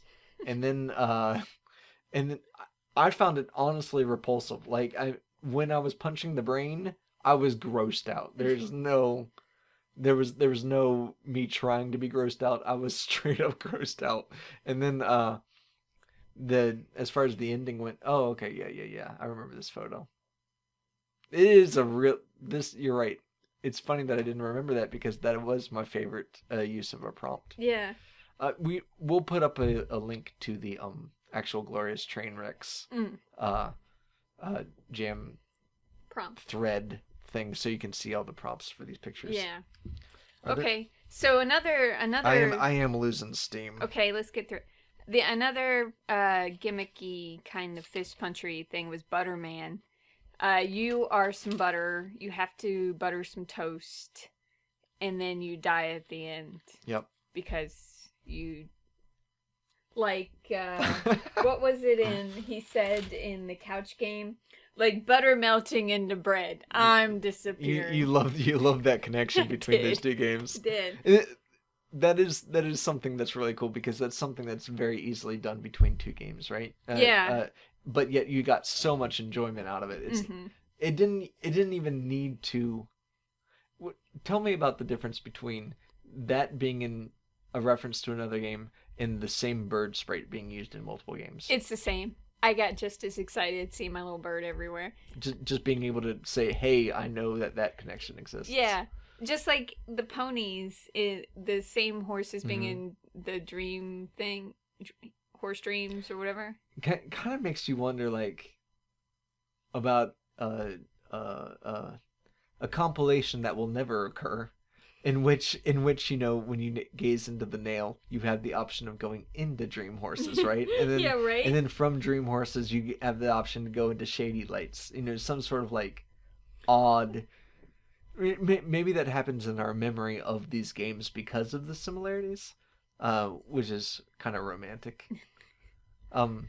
Yeah, so in this game, one of the most interesting factors of it is that as you melt, you get smaller and the music gets slower. As you succeed through your own destruction. Yeah. Yeah, and at the end they're like, you sacrificed yourself. Good job. And this is interesting because it's a matter of like,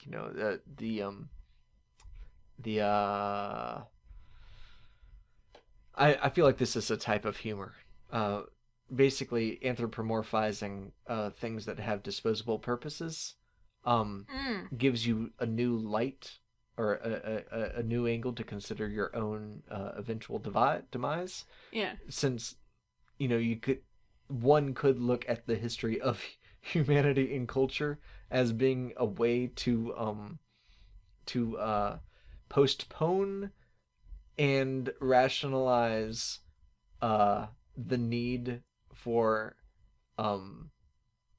destruction of death. And so when you see little Butterman, whose purpose is fully fulfilled, he's like, let me at him. Through his own disposability, it kind of implies this idea that, we are no different than anthropomorphized butter.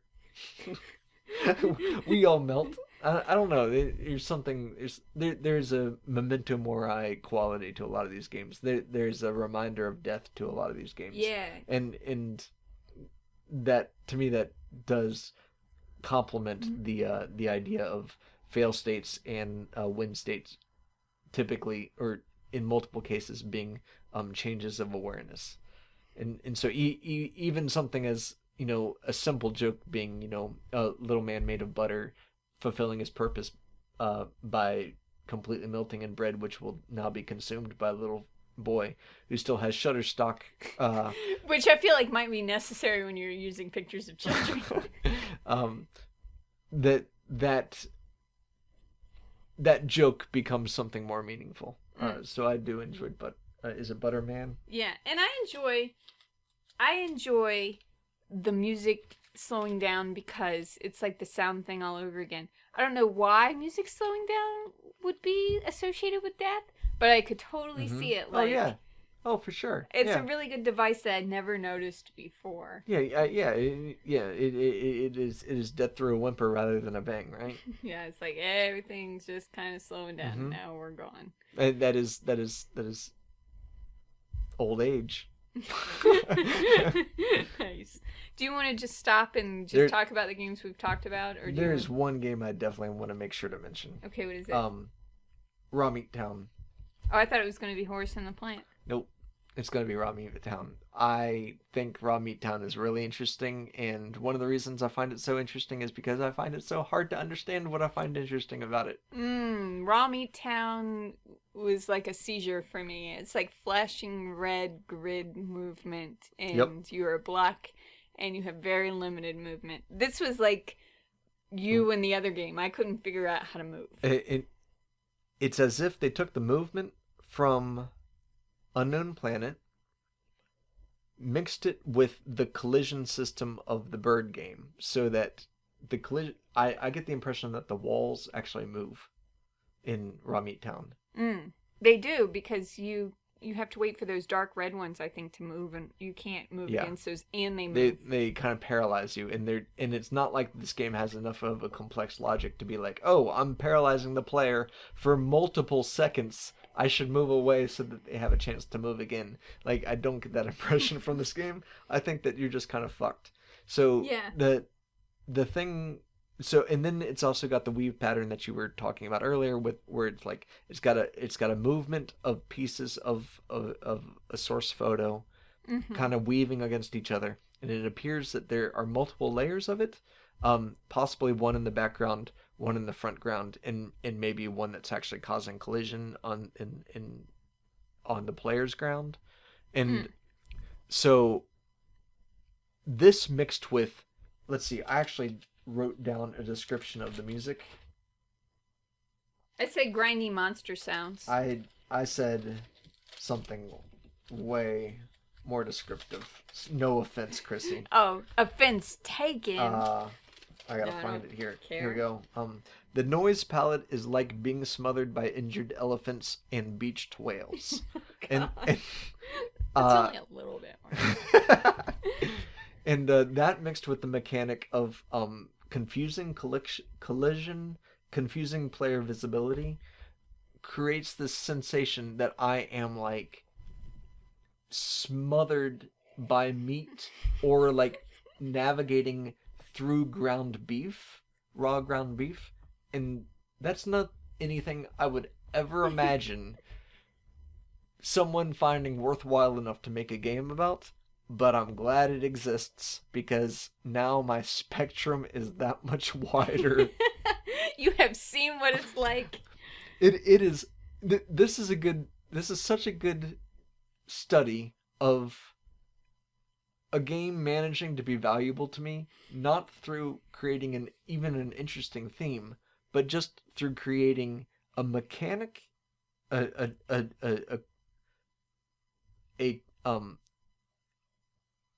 collusion of mechanic, sound, and visuals that manage to communicate something to me that go along with the theme.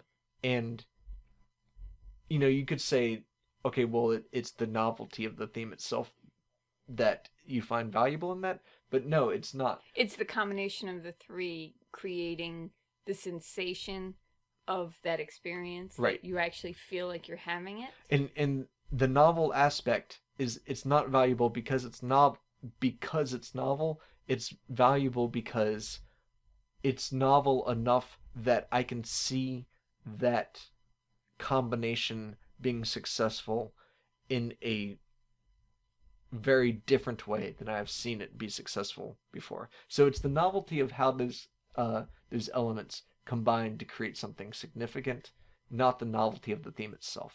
That's interesting that it created that for you. It didn't create that for me, but that's really nice that it was able to actually give you an experience. That's awesome. Yeah. Okay. Is there anything else you want to talk about? There are 2 more games we haven't talked about, okay, or 3, but I don't really care if we talk about them or not. Yeah, I'm getting tired. I know, I can tell. Okay, so yeah, game jams. Yeah, interesting. We were both really excited about talking about these games because of the ability to kind of trace the same techniques and themes and tools within an author in a very specific quantity of time. Even assumably playing an I Have 5 Hat game that's made a year from now is going to be almost like playing a different person's game. Yeah. So it was kind of neat to be able to play a bunch of games made in this same period of time by the same person who, to be honest, he seems to express certain sentiments that I myself identify with, and so I got more out of it. And I was lucky that you seemed to. Yeah, I felt like they were really good at microfiction. Like they could take down an idea and simplify it, but still express it with a few elements, and especially with sound. And they're really funny. There were so many good elements to it. This experience that we've just discussed and had, is this something that you think could be gotten from, non-jam games or non-short free games?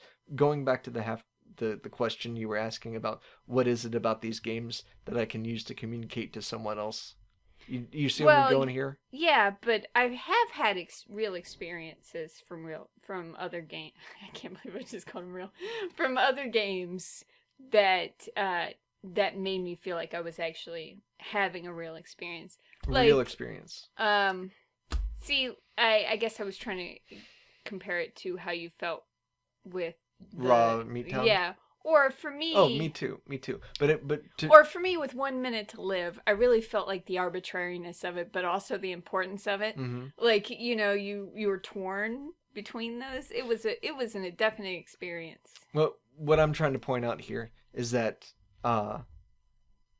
because we have an author situation, we have a single author, if you don't include the team behind RPG Maker, right? Mm-hmm. You have a single author moving through multiple themes in a short period of time using similar tool sets, and to me that is an experience that you're not going to get any other place as far as games go. Right. I agree with that.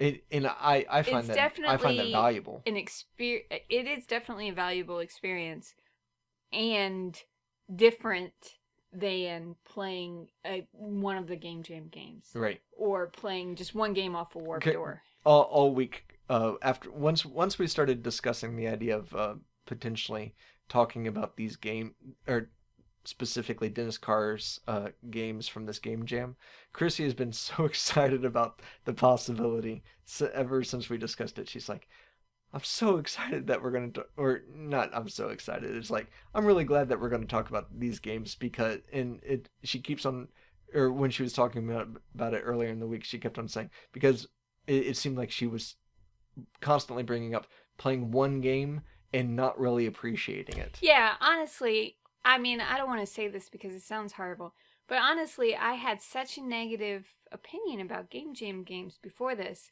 and now I'm like super excited about seeing a theme from a person and playing through it and seeing what tools they use. I mean, it's sort of like what I was thinking about Wilbur Park, like you see that they have five Right. things that they want to show you an idea with, and you get to see what they pick out and how they use to represent it.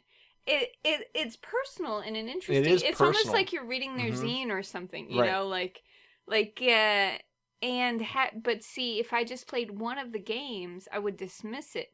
So having the entire collection made it valuable to me. Right. I had the same experience. Like I might play something like Teeth of Fury and be like, "Oh, that's funny and that's novel. What a cute game." But I'm having the same experience that you are. I like playing through multiples of these. I feel like I know the author better. Right. Which is dangerous. Right. But I mean, it's still That's something always I a side experienced. effect that you're gonna have of having. Yeah. Okay. Okay. Well, I hope everybody has a good week and tries these games out. Word. All right. Bye.